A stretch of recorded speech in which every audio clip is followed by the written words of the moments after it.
Zenith Group వారి Ixora 2.5, 3 and 3.5 BHK ultra luxurious apartments JNTU Hyderabad. మరిన్ని వివరాలకి ఈ కింద నంబర్ని సంప్రదించండి.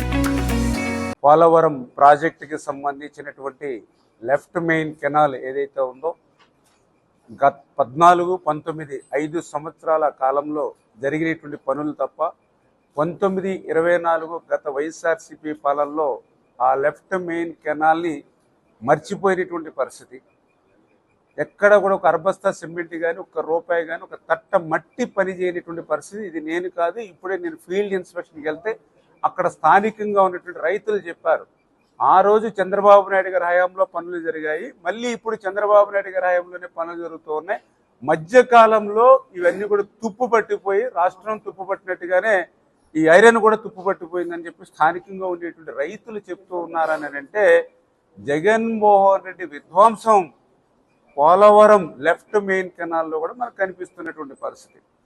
అందుకే ఈరోజు ప్రజాప్రభుత్వం వచ్చిన తర్వాత చంద్రబాబు నాయుడు గారు కూడా తన 2వ ఫీల్డ్ ఇన్స్పెక్షన్, పోలవరం తర్వాత 2వ ఫీల్డ్ ఇన్స్పెక్షన్ లెఫ్ట్ మెయిన్ కెనాల్కి వచ్చారు.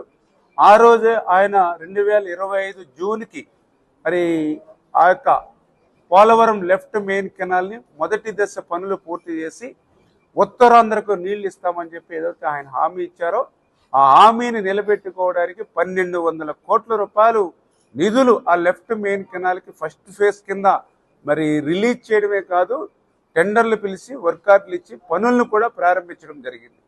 ఆ ప్రారంభించినటువంటి పనులు కూడా జూన్ నెలకి పూర్తి కావాలి కాబట్టి ఏదో మే నెలలోనో జూన్ నెలలోనో చేస్తారని కాకుండా మార్చి వరకు కూడా నీళ్లు ఉంటున్నాయి కాబట్టి కెనాల్స్లో అట్లీస్ట్ మార్చి, ఏప్రిల్, మే, జూన్ ఈ 4 months స్పీడ్గా పనులు చేస్తే ప్రతిరోజు ఎన్ని క్యూబిక్ మీటర్లు పని చేయాలి, ఎన్ని మీటర్లు పని ముందుకు వెళ్ళాలి అనేది ఒక రికార్డు కూడా, అంటే డే, వీక్లీ, అదేవిధంగా మంత్లీ టార్గెట్ పెట్టుకుని ఆ టార్గెట్కు అనుగుణంగా లక్ష్యం మేరకు పనులు వెళ్తున్నాయా లేదా అనేది సీఎం గారు 15 రోజులకు ఒకసారి ఆయన ఇన్స్పెక్షన్ చేస్తూ ఉన్నారు.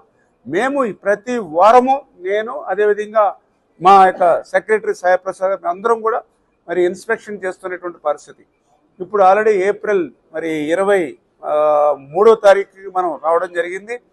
మరి ఈరోజు టార్గెట్ వరకు చూసినట్లయితే అనుకున్నటువంటి పనులు లక్ష్యం ఏదైతే ఉందో దానికి ఇంకా ఒక 30-40% వెనక్కే ఉన్నటువంటి స్థితిని కూడా గుర్తించి ఆ ఏజెన్సీకి అదేవిధంగా అధికారులు కూడా తీవ్రంగానే వాళ్ళకి కూడా మరి హెచ్చరించడం కూడా జరిగింది.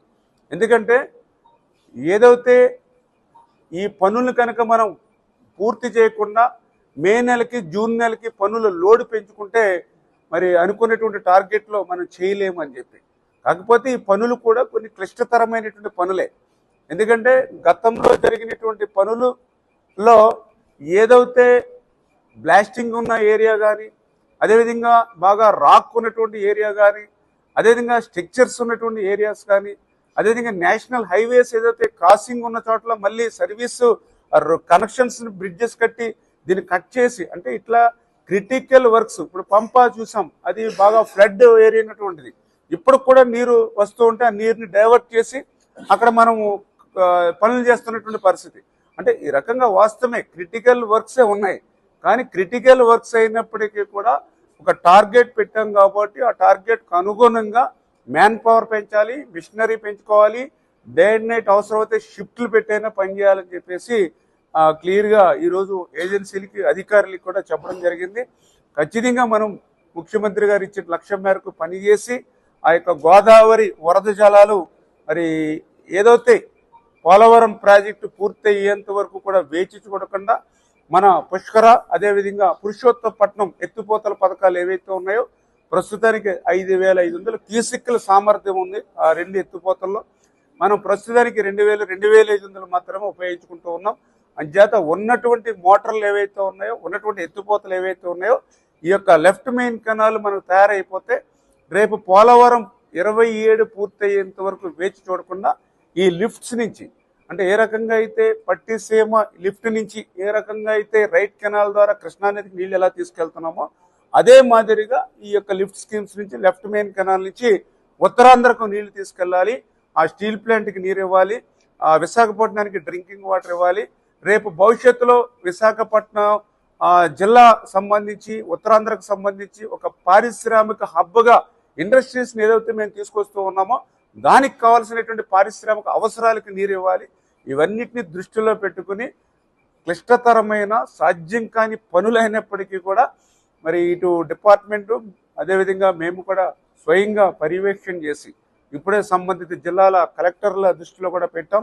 కొన్ని చోట్ల స్థానికంగా కూడా కొన్ని ఇబ్బందులు ఏదైనా ఉంటే వాటిని కూడా ముందు మాట్లాడడం, తర్వాత మరి అది ప్రజలకు ఉపయోగపడేటువంటి పనులు కాబట్టి ఎక్కడైనా ఇబ్బందులు పెట్టినా వాటిని అధిగమించి పూర్తి చేయాలని చెప్పేసి సంబంధిత కలెక్టర్స్తో కూడా ఇప్పుడే మాట్లాడి వాళ్ళు కూడా బాధ్యత అటు రెవెన్యూ డిపార్ట్మెంట్ కూడా ఇరిగేషన్కి సపోర్ట్ చేసి ఆ బాధ్యత తీసుకుని పనులు కూడా పూర్తి చేయాలని చెప్పాం.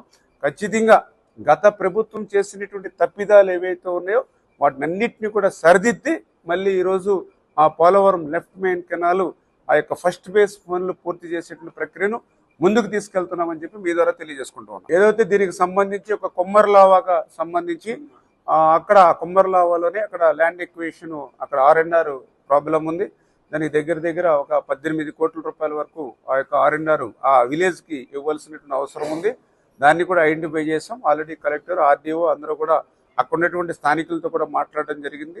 దానికి సంబంధించినటువంటి ఏదైతే ఫైల్ మరి ఇప్పుడే ఫైనాన్స్ నుంచి కూడా మాట్లాడి అది కూడా క్లియర్ చేసుకుని R&R ఏదైతే ఇవ్వాల్సి ఉందో దాన్ని కూడా ఇమీడియట్లీ కొద్దిగా క్లియర్ చేసుకుని వాళ్ళు కూడా ఆల్టర్నేటివ్ సైట్ కూడా మా ఇరిగేషన్కి సంబంధించి 18 ఎకరాలు ఉంటే మరి వేరే ల్యాండ్ ఎక్విజిషన్ చేయని అవసరం లేకుండా మాది నిరుపయోగంగా ఉంది కాబట్టి మా ఇరిగేషన్ సైటే ఒక 2 ఎకరాలు టూరిజంకి రోడ్ ఫేసింగ్ ఇచ్చి ఫ్యూచర్లో ఏదైనా హైవే పక్కన కాబట్టి ఇక్కడ అనవరం దగ్గర కాస్ట్లీ కాబట్టి ఒక 2 ఏకర్స్ టూరిజం గురించి మిగిలిన 16 ఏకర్స్ రోడ్ ఫేసింగ్ ఇచ్చి ఫ్యూచర్లో ఏదైనా హైవే పక్కన కాబట్టి ఇక్కడ అనవరం దగ్గర కాస్ట్లీ కాబట్టి ఒక 2 ఏకర్స్ టూరిజం గురించి మిగిలిన 16 ఏకర్స్ ఏదైతే అక్కడ మనం R&R ఏదైతే తీస్తామో వాళ్ళకి కూడా ఇక్కడ సైట్స్ ఇచ్చేటువంటి విధంగా కూడా అంటే ఇట్లా ఎవ్రీ మినిట్ ఎవ్రీ డే ఆ వర్క్ని ఎప్పటికప్పుడు మేము ఇన్స్పెక్షన్ చేసుకుని అటువంటి ఇబ్బందులు వస్తాయి. అదేవిధంగా ఏదైతే ఈ ప్యాకేజ్ 6లో అక్కడ కొంచెం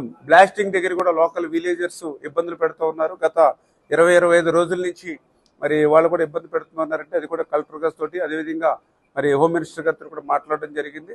ఎందుకంటే ఇప్పుడు ఎవరికి ఇబ్బంది లేకుండా పనులు చేసుకునేటువంటి దశలో మరి ఎక్కడైనా ఒకరో ఇద్దరు కొంత ఆటంకాలు కల్పిస్తే వాటిని కూడా అధిగమించి ఈ యొక్క బహుళార్థక సాధక ప్రాజెక్టు ప్రయోజనాలు ప్రతి ఒక్కరికి చేరాలి, అందులో ఉత్తరాంధ్రకు చేరాలి, అటు రాయలసీమకు చేరాలన్నప్పుడు మరి ఏదైతే కొంతమంది అవసరమైతే మనం త్యాగాలు చేశాను. ఇప్పుడు పోలవరం ప్రాజెక్టు నిర్మాణం అవుతుంది అంటే అక్కడ దగ్గర మరి ఇప్పుడు మనం చూస్తే 38,000 కుటుంబాలు ఈ యొక్క 41.15 కాంటూర్కి ఇలా 38,000 కుటుంబాలు త్యాగం చేస్తే ఇప్పుడు ఆ 41.15 కాంటూరు తయారవుతోంది. ఎందుకంటే వాళ్ళు విలువైన భూములు త్యాగం చేశారు, ఆస్తులు త్యాగం చేశారు. అట్లా ఒక బహుళార్థకమైనటువంటిది లక్షలాది మందికి త్రాగునీరు సాగునీరు అందించేటువంటి ప్రాజెక్టు, అందులో కూడా అత్యంత వెనకబడినటువంటి ఉత్తరాంధ్ర శ్రీకాకుళం, విజయనగరం, విశాఖపట్నం జిల్లాలకి మరి పనిచేసేటువంటి ప్రాజెక్టు కాబట్టి ఇది కూడా అందరూ కూడా స్థానికంగా కూడా సహకరించాలని చెప్పేసి కూడా మీ ద్వారా అందరినీ కూడా కోరుకుంటాం. టెక్నికల్గా 2 చోట్ల మా వరకు అయితే ఒకటి కుమ్మర్లావా R&R గవర్నమెంట్ నుంచి మనం సర్వీస్ ఇవ్వాలి ఏజెన్సీకి. అదేవిధంగా రెండవది ఆ బ్లాస్టింగ్ దగ్గర లోకల్గా ఏదైతే కొద్దిగా 6th అంటే ఏదైతే స్లో అంటే అక్యూడేట్ ఎందుకంటే అక్కడ ఈ పంప ఉంది అదన్నీ కూడా క్రిటికల్ వర్క్స్. అదేవిధంగా మీరు చెప్పినట్లుగా హైవే క్రాసింగ్స్ అంటే మనం హైవే క్రాసింగ్ అదే కూడా ఇప్పుడు ఇన్స్పెక్షన్లో చెప్పడం జరిగింది. ఎందుకంటే హైవే క్రాసింగ్స్ కూడా మరి ఇంకా సర్వీసు రోడ్స్కి సంబంధించి బ్రిడ్జెస్ కన్స్ట్రక్షన్ చేయాలి. అవి ఇంకా కాలమ్స్ దశలోనే ఉన్నాయి. ఆ కాలమ్స్ పూర్తి చేసి మళ్ళీ స్లాబ్ చేసుకోవాలి. స్లాబ్ అయిన తర్వాత మళ్ళీ క్యూరింగ్ ఒక 20 days ఉండాలి. అప్పుడు నేషనల్ హైవే ట్రాఫిక్ డైవర్ట్ చేస్తేనే మెయిన్ మళ్ళీ హైవేని కట్ చేయాలి. మళ్ళీ అంచేత చాలా ఎక్కువ పనే కాబట్టి మనకు ఉన్నది 35 days అని ఇట్లా ప్రతిదీ కూడా పిన్ టు పిన్ మరి వాళ్ళతో ఇన్స్పెక్షన్ చేసుకుని ఎక్కడ ప్రాబ్లం ఉంటే అక్కడ మేము క్లియర్ చేస్తూ ఉన్నాం. కాకపోతే మొన్నటి దాకా కూడా వాటర్ ఉంది. ఆ వాటర్ కూడా బయటికి పోవాలంటే ఎన్ని పంపులు పెట్టినా కూడా బయటికి లిఫ్ట్ చేయడం కూడా చాలా కష్టమైనటువంటి పరిస్థితి. అటువంటిది మళ్ళీ మొన్ననే మేము కూడా ఆలోచన చేసి కొన్ని చోట్ల ఆక్యుపేషన్ అంటే కొన్ని చోట్ల ఏదైతే యూటీలు ఉన్నాయి కాకపోతే అన్నీ కూడా ఆక్యుపేషన్ అయిపోయి నీళ్ళు బయటికి వెళ్ళే మార్గం లేకపోతే మళ్ళీ మన కలెక్టర్ గారిని దగ్గర పెట్టి ఆక్యుపేషన్స్ అన్నీ కూడా కట్ చేసి బండను కట్ చేయడంతో ఇప్పుడు వాటర్ న్యాచురల్గా బయటికి వెళ్తుంది. అంటే ఇట్లాగా ఎక్కడైతే ఇబ్బంది వచ్చిందో, ప్రతిబంధకం వచ్చిందో దాన్ని అన్నింటిని అధిగమించి పని చేసుకుంటూ వెళ్తూ ఉన్నాం.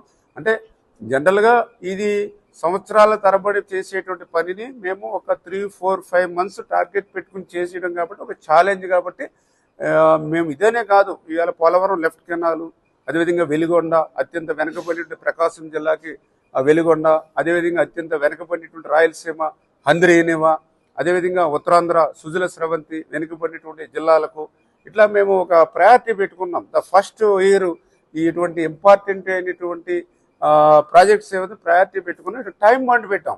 హెచ్ఎన్ఎస్ఎస్కి టైం బాండ్ ఉంది, వెలుగొండకి టైం బాండ్ ఉంది, ఈ ఏదైతే ఈ యొక్క లెఫ్ట్ కెనాల్కి టైం బాండ్ ఉంది, ఉత్తరాంధ్ర సుజల స్రవంతికి ఇట్లా టైం బాండ్ పెట్టుకునేటువంటి ప్రాజెక్టులు, ప్రయారిటీ పెట్టుకునేటువంటి ప్రాజెక్టులు కాబట్టి ఖచ్చితంగా టైంకి లక్ష్యానికి అనుగుణంగా పనిచేస్తాం. Thank you. 2025 డిసెంబర్కి డయాఫ్రమాలు పూర్తి చేయాలని, 2027 డిసెంబర్ కల్లా పోలవరం ప్రాజెక్టు పూర్తి చేయాలని. ఎందుకంటే డయాఫ్రమాలు పూర్తి అయ్యేంత వరకు వేచి చూడడం అవసరం లేకుండా ఏదైతే మెయిన్ డ్యామ్ ఈసీఆర్ఎఫ్ డ్యామ్ కూడా గ్యాప్ 1 సంబంధించినటువంటి మెయిన్ డ్యాము మొన్న ఏప్రిల్ నెలలోనే పనులు ప్రారంభించాం. గ్యాప్ 2కు సంబంధించి ఈసీఆర్ఎఫ్ డ్యామ్ పనులు నవంబర్ నుంచి ప్రారంభించి టోటల్గా 2027 డిసెంబర్. బట్ మొన్న చంద్రబాబు నాయుడు గారి రివ్యూలో అవకాశం ఉంటే 2027 జూన్కి మీరు ఏదైనా ఒక 6 నెలలు ఇంకా ముందుకు తీసుకురాగలిగితే ప్రకృతి సహకరించాలి, టెక్నికల్గా సహకరించాలి, ఏదైతే international experts, CWC, PPE agency అన్ని సహకరించి ఏదైనా ఒక 6 మంత్స్ ముందు తీసుకెళ్తే గోదావరి పుష్కరాలు వస్తున్నాయి కాబట్టి ఆ సమయానికి ఇంకా పూర్తి చేయగలిగితే బెటర్. ఆ రకమైన ఆలోచనతో కూడా ముందుకెళ్ళండి, ఆ రకంగా లక్ష్యం పెట్టుకుని వెళ్ళమని చెప్పారు. సరే, ఏదేమైనా ముఖ్యమంత్రి గారి యొక్క ఆలోచన ప్రకారం పనిచేస్తాం. ఏ రకంగా అయినా సరే పుష్కరాలకు ట్రై చేస్తాం. లేని పక్షంలో ఖచ్చితంగా 2027 డిసెంబర్ కల్లా ఆ లక్ష్యాన్ని అందుకునేటువంటి విధంగా పనులు పోలవరం కూడా పూర్తి చేస్తాం. మరిన్ని వీడియోస్ కోసం ఛానల్ ని సబ్స్క్రైబ్ చేయండి. లేటెస్ట్ అప్డేట్స్ కోసం వాట్సాప్ ఛానల్ ని ఫాలో అవ్వండి. ఆ లింక్ డిస్క్రిప్షన్ లో ఉంది.